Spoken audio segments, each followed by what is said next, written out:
Good evening. My name is Marriah Whaley, and my speech is Black History this month.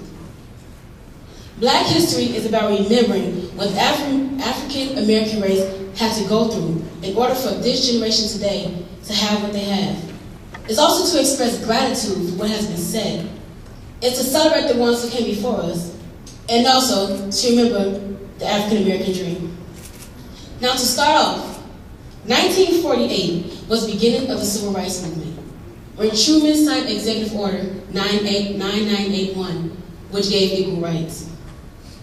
In August of 1955, Emmett Till was brutally murdered because he whistled at a Caucasian woman.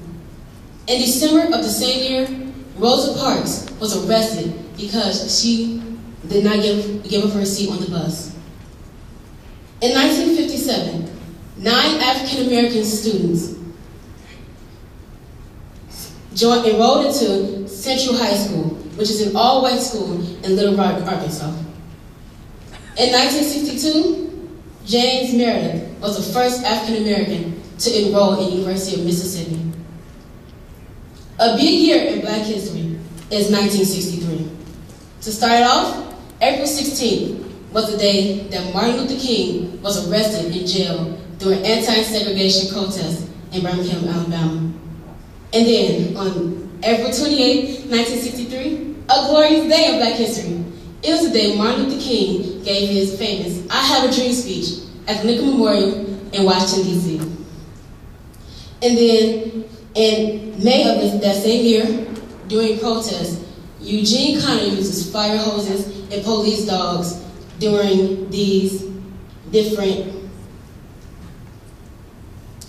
anti-segregation protests. Now, images of these brutal moments were televised, and many hearts were saddened. In 1964, the 24th Amendment abolished the poll tax, which was the taxes that made it almost impossible for any minority to vote. On October 17, 1966, in Oakland, California, the Black Panthers were founded in order to protect from police brutality. Now, in my heart, the saddest day in Black history was April 4th, 1968, because of the day Martin Luther King was shot by James Earl Ray in Memphis, Tennessee. Later on, he died. Then in 2005, Rosa Parks died at the age of 92. Then Coretta Scott King at the age of 78 due to a stroke. And in 2007, Emmett Till's 1955 murder case was officially closed. Then after all those deaths and bad things, something good happened. 2008 was when Barack Obama became the first African-American president of the United States. The reason these dates are so important is because it shows the many trials that Black leaders and fighters went through. There were even more trials that people went through that are not mentioned into the dates, like Harriet Tubman. We are not in slavery anymore. She was a woman who led many slaves to freedom. And then, Madam C.J. Walker, let me tell y'all, my hair would not look like this was first. She created the high. Thank God for her, okay? And then Garrett Morgan. He created the stoplights. I mean, really, we would double the accidents if it wasn't for him. And then Jackie Robinson, who was the first African American to play on the major league team. He plays on the Dodgers team. He played on the Dodgers team. So then there was many African American women who struggled to get their rights.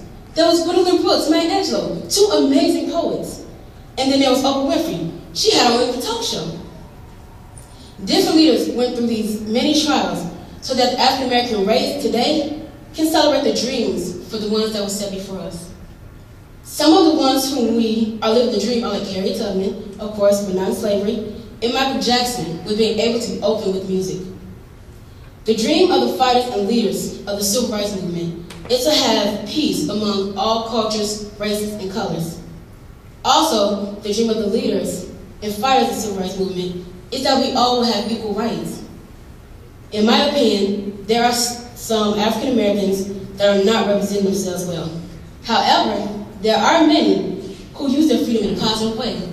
For instance, to higher their education, the ones who try and make something better for their lives, the ones who really work hard for what they have.